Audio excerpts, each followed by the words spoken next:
Halo semua, selamat datang lagi. Hari ini kita bakal ngobrolin soal layanan yang benar-benar mengubah cara kita mikirin soal kontainer di cloud, AWS Fargate.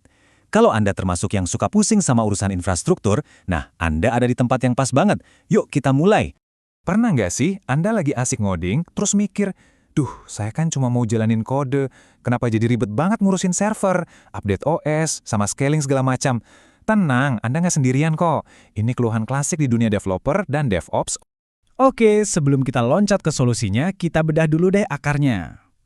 Menjalankan aplikasi pakai kontainer dengan cara tradisional itu, ya, datang dengan paket kerumitan operasionalnya sendiri.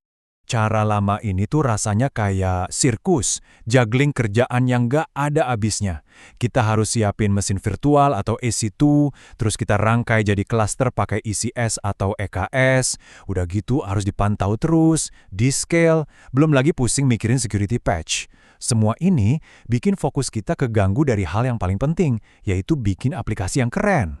Nah, disinilah AWS Fargate masuk sebagai pahlawan. Fargate ini nawarin pendekatan yang beda banget, pendekatan serverless alias tanpa server buat jalanin kontainer. Jadi apa sih Fargate itu sebenarnya? Gini deh, anggap aja Fargate ini mesin komputasi yang ngebiarin Anda jalanin kontainer tanpa perlu nyentuh server sama sekali.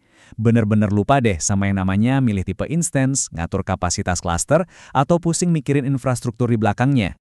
Kutipan ini bener-bener nangkep inti dari Fargate. Poin utamanya adalah pergeseran tanggung jawab. Anda cuma perlu bilang aplikasi Anda butuh apa, misalnya CPU dan memorinya seberapa, dan udah biarin AWS yang pusing mikirin sisanya. Oke, kedengarannya sih keren ya, tapi gimana cara kerjanya secara teknis? Yuk kita intip sedikit lebih dalam alur kerja dan komponen utama dari Fargate. Prosesnya gampang banget serius. Anda tinggal bikin yang namanya task definition. Ini semacam blueprint buat aplikasi Anda. Terus tentuin aja butuh CPU dan memori berapa banyak. Begitu Anda klik launch, Fargate secara ajaib langsung nyiapin sumber daya yang pas buat jalanin kontainer Anda. Gak ada lagi tuh langkah nyiapin server. Fleksibilitas Fargate ini juga patut diacungi jempol loh. Layanan ini nggak kaku, dia bisa jalanin beban kerja Linux maupun Windows, mendukung arsitektur CPU x86 dan juga ARM Graviton 2 yang lebih hemat biaya, dan bisa nyambung sama alat-alat logging populer.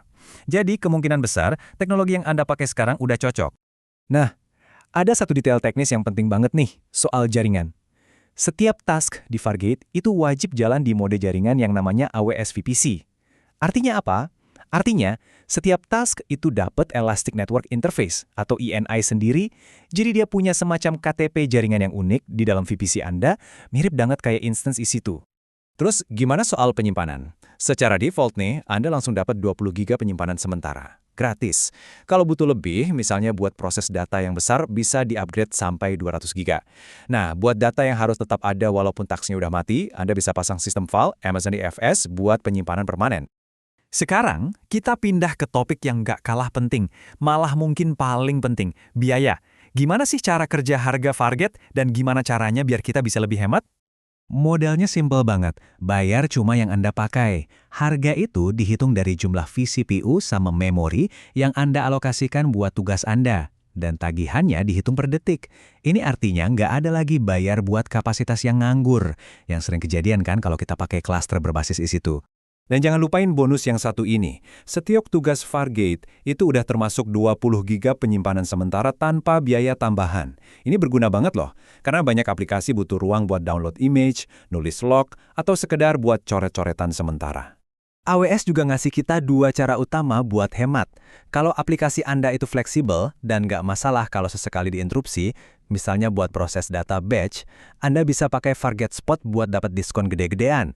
Tapi kalau aplikasi Anda stabil dan jalan terus-terusan, Compute Saving Plans nawarin harga yang lebih murah sebagai imbalan komitmen penggunaan. Jadi, kita udah bahas cara kerja dan harganya. Terus, intinya apa dong dari semua ini? Kenapa Fargate ini jadi penting banget di ekosistem cloud zaman sekarang? Nah, ini dia nih kesimpulan utamanya. Fargate itu ngebebasin Anda dari beban ngurusin infrastruktur. Ini bikin tim Anda bisa nyurahin lebih banyak waktu, energi, dan sumber daya buat nulis kode dan ngasih nilai lebih ke bisnis. Bukan buat nambal server atau khawatir soal scaling cluster. Ini ngebawa kita ke pertanyaan yang cukup besar. Dengan adanya layanan kayak Fargate gini, jangan-jangan era manajemen server manual bentar lagi jadi cerita lama? Coba deh pikirin, dampaknya buat cara kerja Anda sendiri gimana? Makasih banyak udah nyimak, sampai ketemu di pembahasan selanjutnya.